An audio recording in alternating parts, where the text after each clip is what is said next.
All right, so we are going to review for Chapter 12 test. So let's just go through it, and I'll say here's what you're going to have to do for number 1, number 2, number 3, and all that good stuff, okay? So 1, 2, and 3, you know the problems where say solve the triangle, you got to find all missing things. Sometimes, like on the homeworks, it's like one problem. I think I might have even done that on the quiz. I can't remember. Did I make it where it was just one problem where you had to solve all 3 of them? I think I might have done that. I can't remember. But anyway, they're going to be 3 separate problems on the test. All right, so basically numbers 1, 2, and 3 are really from the same triangle. You're just solving for 3 different things on that right triangle, okay? Yeah, it's using the trig. Yep. All right. So this will be x, this will be y. I'm changing the numbers up a little bit. Let's say that's 18, and let's say this is 21 degrees. Okay? This is angle E, F, and D. So everything on here is exactly what it's going to look like on the test except for the 2 numbers, the 18 and the 21. All right, they're going to be different numbers, but it looks exactly like this, except this angle's not 21 degrees and this side's not 18 on the test, okay? So I don't have those numbers because I just made them up off the top of my head, so we'll do these together. All right, so what's the easiest thing to find on here? Angle E is probably the easiest thing to find, so let's find that first. So angle E. So what's the math? What's the most streamlined, quickest, easiest way to do the math? Exactly, 90 minus 21. And what is that? 69 degrees? Is that right? That's 879 degrees. Yes? Nobody's checking it? Usually I got somebody punching in a calculator. No, 9 minus 2, that's 7, 69 degrees. See, I was right the first time. Okay. All right, so that's what that angle is right there. All right, so that's 1 down, 2 more to go. Let's go in order. Let's do the x first, then the y. So we got to use a trig function. And if we are solving for x, what trig function do we use, and how do we know that we use that trig function? Well, this is what we're trying to find. So let's say we're going to use the 21 degree. I mean, this is 69 degrees up here. We could use that one if you wanted to. It's fine. All right, it'll work. But let's just use the one they gave us to begin with, okay? So if they gave this 21, how do I find this side right here? This is adjacent, correct? And what side did they give you? No, they didn't give you the opposite. They gave you the hypotenuse, okay? So what trig function uses adjacent and hypotenuse? Adjacent hypotenuse. Adjacent hypotenuse. It's not tangent. There's no ta. What is it? It's cosine. It's the ka. So ka toa, right? So that's how you know which trig function to use. That's super important to be able to do. All right? How did I know I'm going to use the cosine? Because I'm looking for the adjacent and they give me the hypotenuse.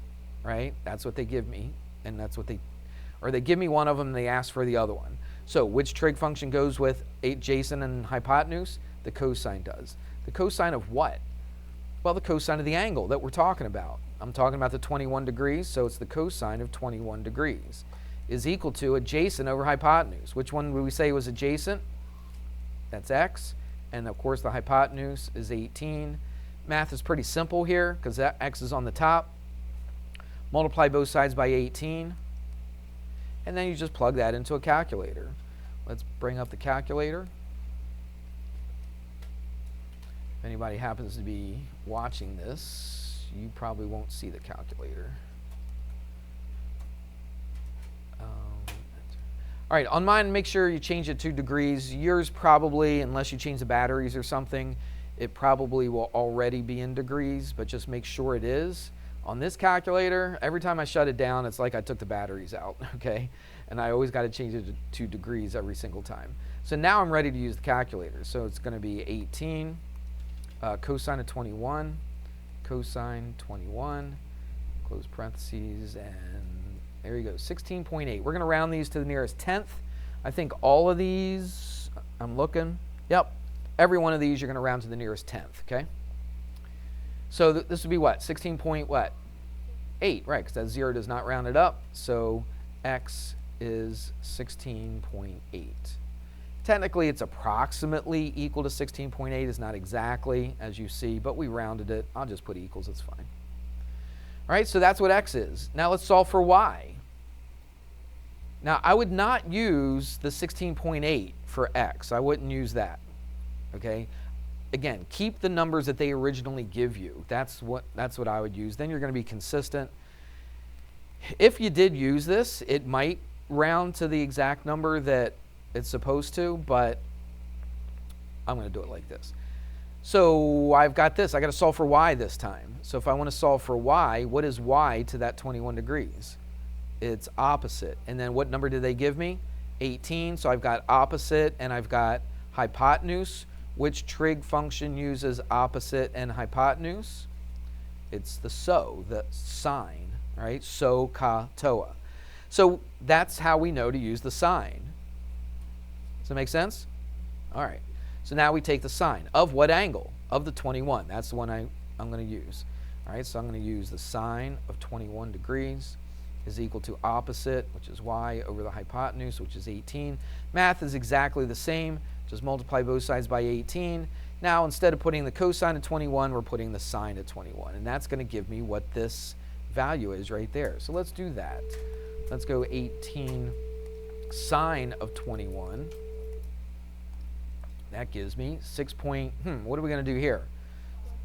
6.5, right. 4, 5, that 5 rounds that 4 up to a 5, so it's 6.5. So y is 6.5, and you're finished. There's that, and there's that. So that's actually 3 problems on the test. It's the first 3 problems, all right? So one of these, I don't know what, well, I do know, I'm looking at it, but x is first, is number 1, y is number 2, and angle E is number 3. They're going to be different numbers because I just made these numbers up off the top of my head, all right? But it's going to look identical to that. Everybody good? All right, let's do another one. It's kind of like this, with one little bit of a twist.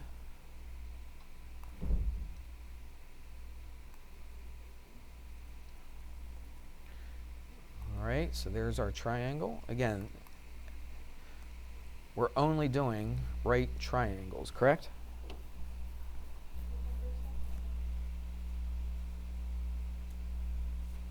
This is 4, 5, and 6. So 4, 5, and 6. And let's see.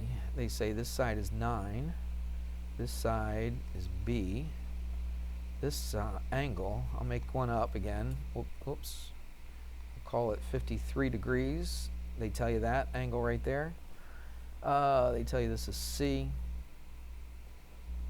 And there we go. So this is A, this is B, and this is C. All right, so we've got to find the missing stuff. All right, again, the first step, super easy. What is angle B? How do we find that? Again, they give you one angle, right, on a right triangle. So if they give you one angle on a right triangle, you can always find the other one by subtracting those two, either one of those angles from 90. All right, and that's what, 37 degrees? Did I do that right? 9 minus 5 is 4. Carry the thing. Yep, that's 37. So that's one angle right there. All right, super easy. Now this one they changed it around. They changed it a little bit. All right, let's solve for B. Now for solving for B, what side did they give us? This time they gave us what? The opposite, right? And you got to solve for B. So if I'm using this angle down here, 53, again, you could have used this angle up here, 37. I'm just going to use the one that they gave us originally. All right, so if I wanted to find side B, this is what to the 53? B is adjacent, and 9 is opposite. So again, we have what? Opposite and adjacent. So which trig function are we going to use? Okay, but watch, this is a little bit different. It's almost identical, but a little bit different. The math is a little bit different.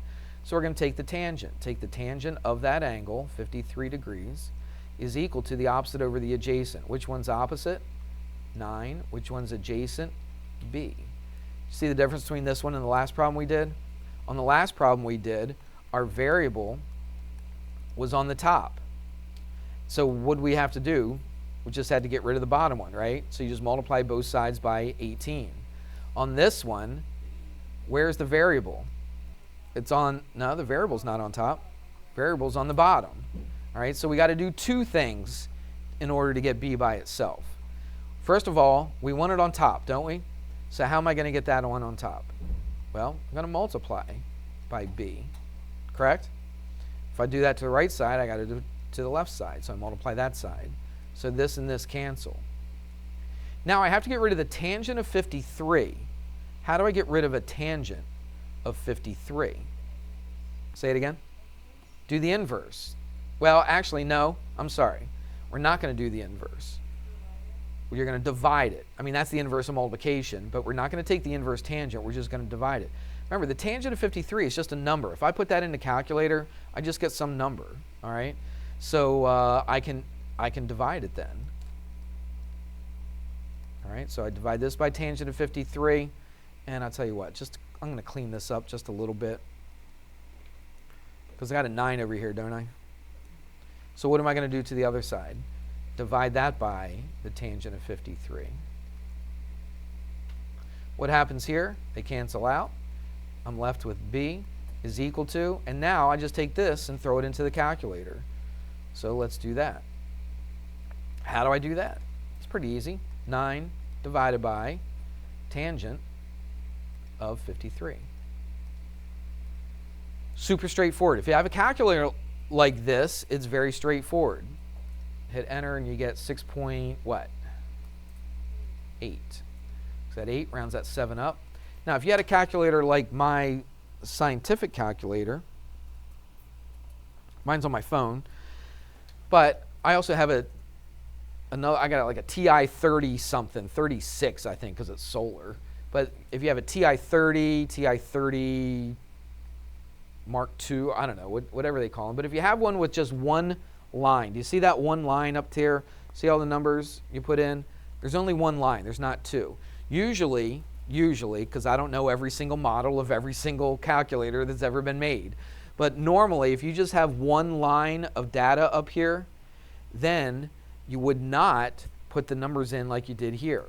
Right here is called, they call it direct algebraic logic. In fact, they have some calculators, you'll see DAL as one of the brand name, or not the brand name, but one of the model names to the calculator. DAL is direct algebraic logic, which means whatever it looks like here, that's exactly what you're going to put into the calculator. But my calculator, and some of you guys might have one like this. Does anybody have one like this, where there's only one line of numbers at the top? Nobody's talking to me?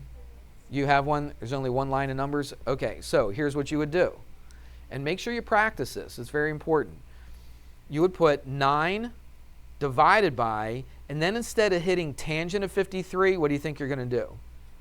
You're going to hit 53, then tangent, then you're going to hit equals. I don't think too many people are paying attention to me. That's been the theme today. My CP class, my first class. Second class wasn't bad. First class. I'm asking people, try it on your calculator.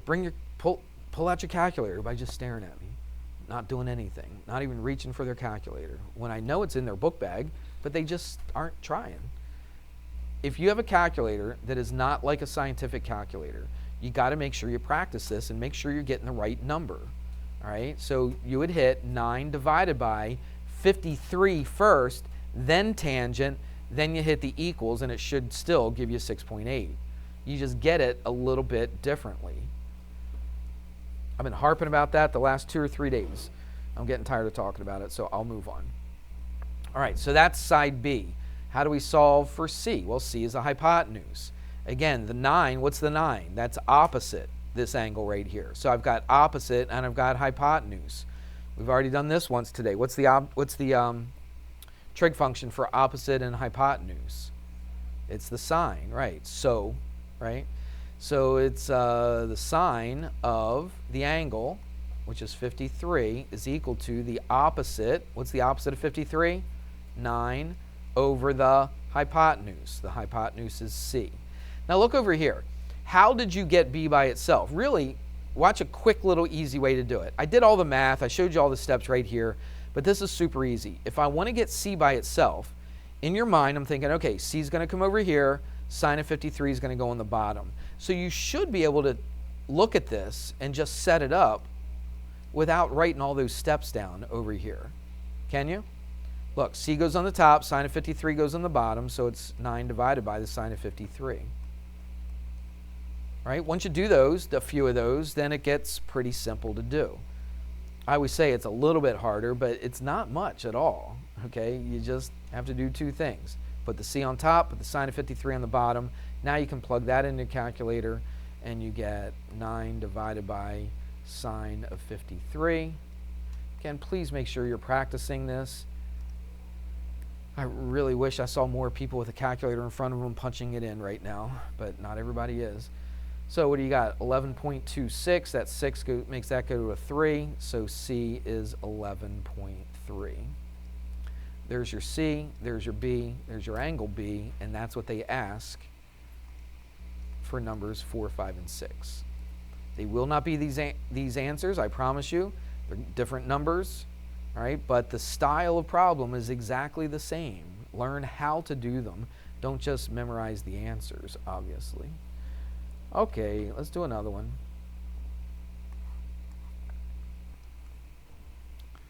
This isn't much different. Really, there's a lot of repeat kind of stuff on this test, which, if you know what you're doing, should be good, because if you get one right, you should get the other ones right. Now this time, they don't actually put the values on the calculator itself, or not calculator, on the problem itself. Got calculator on my brain here. So here's what they're going to do. They're going to say, solve the right triangle. Oops. Solve the triangle. What does that mean to solve for the triangle? Find all the missing parts, okay? But they tell you some stuff. They tell you that A is 35 and B is, let's say it's 15, okay? So what they do is they just give you a triangle with A, B, and C on it. They don't put the numbers in here. It's just up to you to put the numbers on there. Really not much more difficult, okay? It's barely any more difficult than the other ones. So let's put this stuff in here. So A is 35, B is 15, and you just got to find the missing stuff. What are you trying to find? Side C, angle A, and angle B. Now this time, our math is going to be slightly different than what we did before. So setting it up, it shouldn't be the hard part. Actually, C should be super easy. How do you find what C is? Pythagorean theorem. You didn't have to do any trig at all, did you? Okay, just do Pythagorean theorem, because I know two sides of my right triangle. I can always find the third by Pythagorean theorem. So how do I set it up? C squared equals B squared, which is 15 squared, plus A squared, which is 35 squared. And let's do the math. Take the square root of both sides, all right, and plug that into a calculator. So here we go again. So let's go square root of 15 squared, plus 35 squared, close parentheses, hit equals, there it is. What's your decimal going to be here? 38 point what? 1, 38.1, because that 7 rounds that 0 up to a 1. Now, if you were going to do this with a little scientific calculator that just had one line of numbers at the top, then this is what I would do. Hope you're watching if you have a calculator like that. You would go 15 squared plus 35 squared. So you do that first before you do the square root. The last thing that you do is the square root. So 15 squared plus 35 squared equals, and then hit square root, you should get the same exact number. Please make sure you know how to do this on your calculator. I am not going to take any pity on you whatsoever if you come in tomorrow and you don't know how to use your calculator, because I've been begging for you to ask me if you have any questions on your calculator. So now's the time to ask, not during the test. All right, so that's C. That's easy. Let's do angle A. So what did they give us? They gave us this side and this side. This is opposite. This is adjacent. So, but they don't tell you the angle this time. On the other problems that we did, they told you the angle. This time they don't. So I've got opposite and adjacent. Which trig function? We've done it a couple times already. That's the tangent. So I take the tangent of angle A is equal to the opposite, which is 35, over the adjacent, which is 15.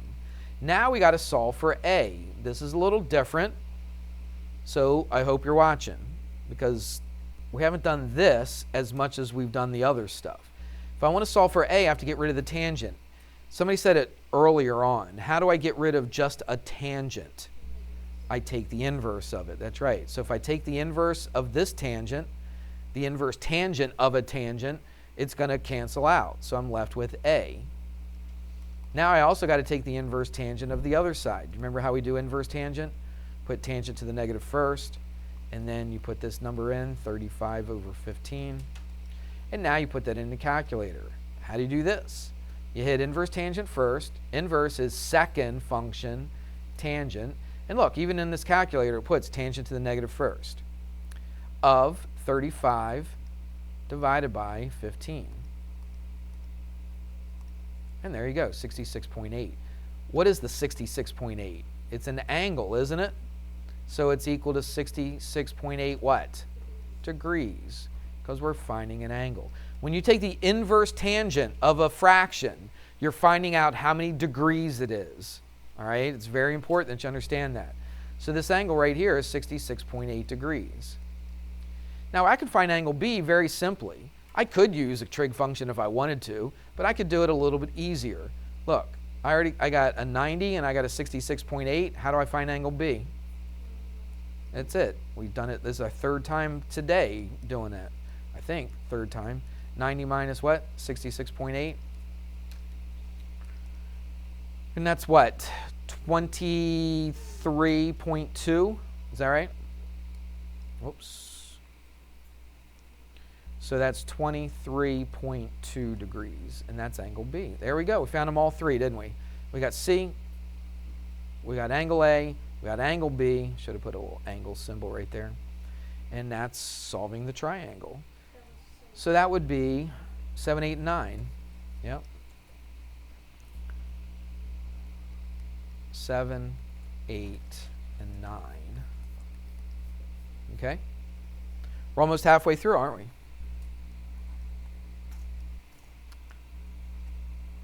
All right, this is a little different. This says find the area of a regular octagon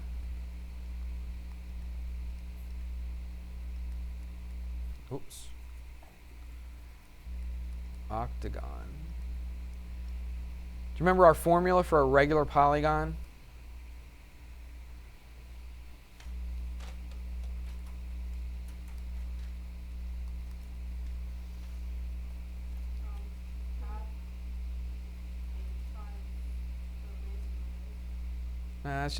That's the area of a triangle. Oh, well, no, that's the area of a triangle.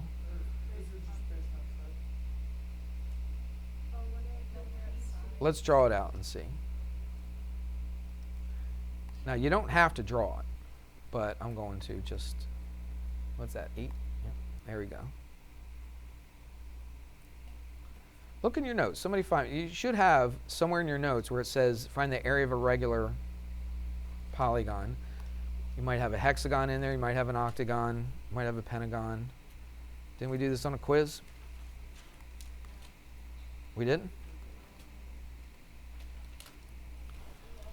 We didn't do this on a quiz?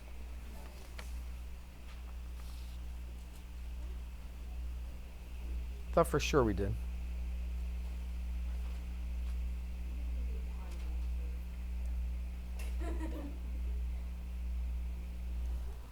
Let me see. I want to find out where it is. So give me a minute here. 12.3 says area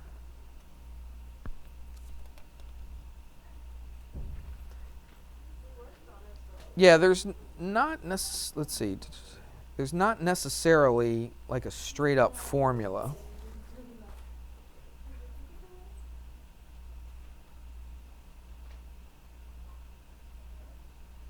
I mean, there is a formula, but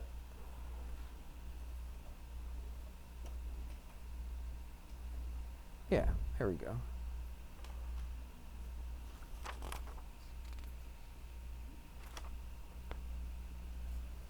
Yeah, I guess we're going to do this kind of like the old-fashioned way. Yeah, we have a formula. Do you remember this? 1/2 the apothem times the perimeter. Do you remember that? Okay, that's what we're going to do here. Yeah. I'm looking at it. Say what? It's right there on chapter 12. It's under area. I'm looking at a problem right there. Is example 1, 12:3. I must have taught it. That's all right. If it was on a homework.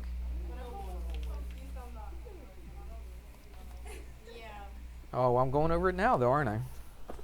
Wait, what section was that? 12:3. 12:3 says area. Oh, give me a second.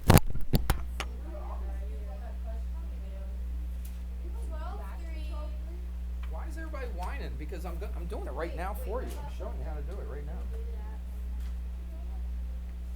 Oh, it's not. Let's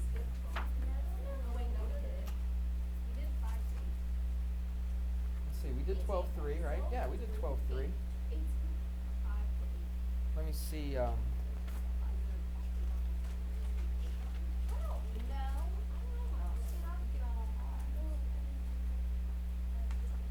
Yeah, that problem was not on the quiz, but it was on the lesson, and I did teach it. You had a homework on it, so we're doing it. All right. So it's 1/2 the area times the apothem times the perimeter, right? It's a hold on, give me a sec. Okay. So I'm going to show you how to do it. So, right, that's fair game if I show you how to do it, isn't it? So it's a regular octagon. So how many sides are there? 8, right? And let's do this. First of all, seems like I always use red to indicate the apothem. The what? The sound? Yes, the sound's on. All right, so there's that. Now watch what we're going to do. Listen. Shh, shh, shh, shh, shh. So you recognize this formula, right? Yeah, we've done that before. But this is a little trickier. This is something that I would have not given you on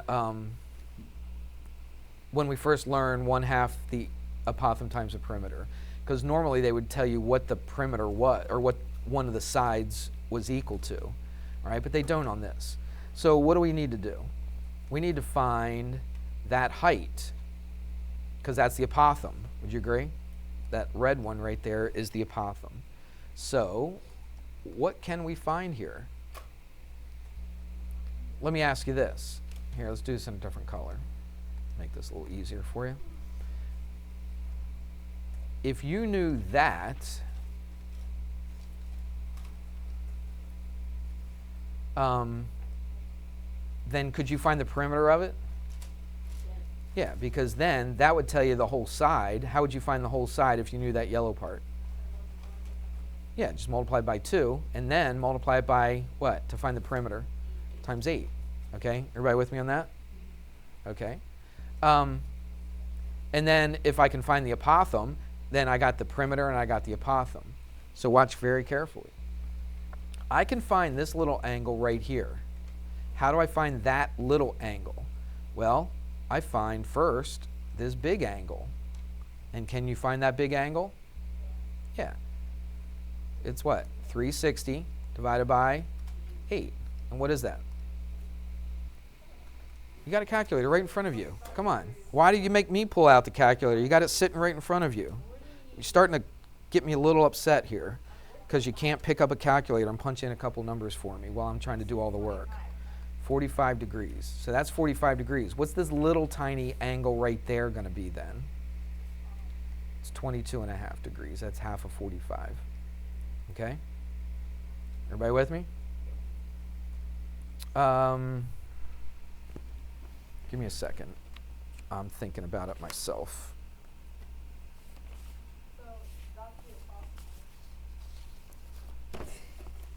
It's not the apothum, but I need something else. I thought. Oh, okay. Yeah, I was going to say, there's got to be something else, okay? And there is. I'm just going to make up a number. So they actually do tell you the length of the side, because I was thinking, oh, you can do this without that, but you need it. All right, so what is the length of a side? Let's make it up. Let's say it's 8, okay? So what's this little bit right here going to be? That's going to be 4, okay? Everybody with me? So the perimeter is easy. What's the perimeter? 8 times 8, right? But now I want to find the apothum. So this is something that we weren't able to do before, but now we know some trig. Now I can find the apothum. So what do I have? I got a right triangle, don't I? I'm going to draw it separately just so I don't have all the junk around it. So what's the length of the bottom of it? It's 4. And I got to find that. And I know this angle right here, don't I? Let's put it right here, 22.5. So how do I find the apothum knowing this angle? What do I got? I got opposite, what?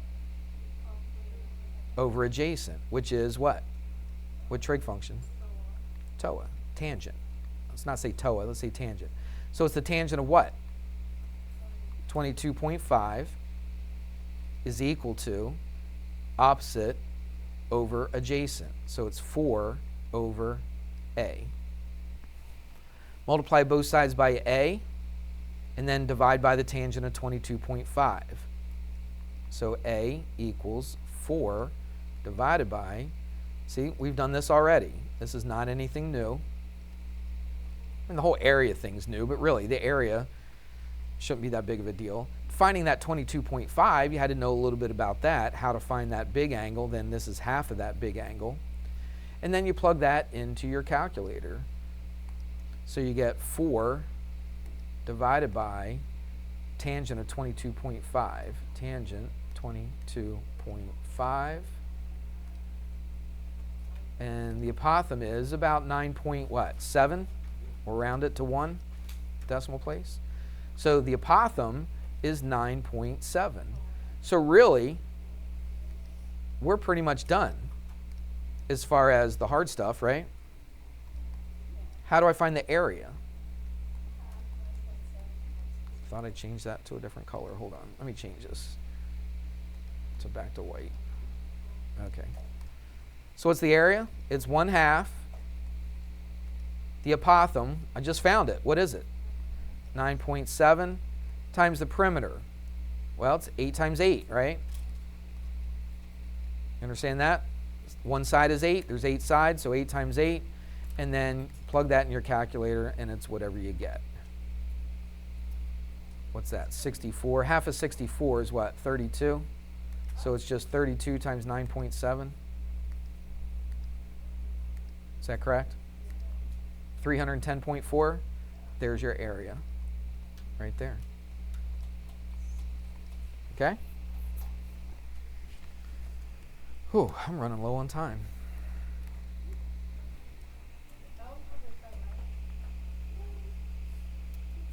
So that's only up to 10. I do not have enough time to cover everything.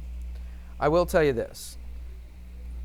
Here's what we'll do. Numbers 11, 12, and 13. Let me look at the book. I'll tell you what page and what problems to look at. All right? And you can always go back and watch the video on it. So I'm looking at that area chapter again, section, which is section 12.3. That's the one on area. So 11, 12, and 13, you're finding the area of triangles again. All right, so it's area of a triangle. And you're going to use a couple of formulas. Do you remember this formula? 1/2 B, C, sine of A. And then you had another area when they give you all three sides. You remember that's that Heron's formula? It's this big old square root. Right, it's a semi-perimeter times S minus one of the sides times minus the other side times semi-perimeter minus the other side. So those are the two things you need to know to be able to do 11, 12, and 13. Okay? 14 through 19, you're going to use law of sines, law of cosines. All right, so I give you two of them. So you got numbers 14 through 16. That's going to be one triangle. And then you have numbers 17 to 19.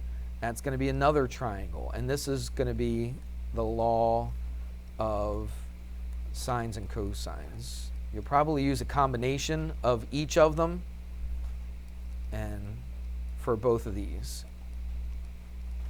So what I would do, I would go to that lesson, that law of sine and law of cosine lesson, look at the examples, okay, that I give you for that. All right, it's just like what I would do right now because I did examples in the book. And then number 20, it's a question. It's not a math question. It's a question that you need to be able to answer. Okay? So it's not really a math question. It's almost a freebie. It's almost. Okay? But you know how I said, who's your favorite math teacher? I'd accept anybody. Okay, the other one, I guess, didn't I give you a free one the other day? Okay. This is going to be an actual question you have to answer, but it's one that you absolutely should know 100%. Okay? But it's not a math question. So make sure that you study these. We didn't have enough time to hit these. Make sure you study those. I bet you anything I did a review for the quiz we took with law of sines, law of cosines. So that's what I would do is I'd look at that review for that quiz. Okay?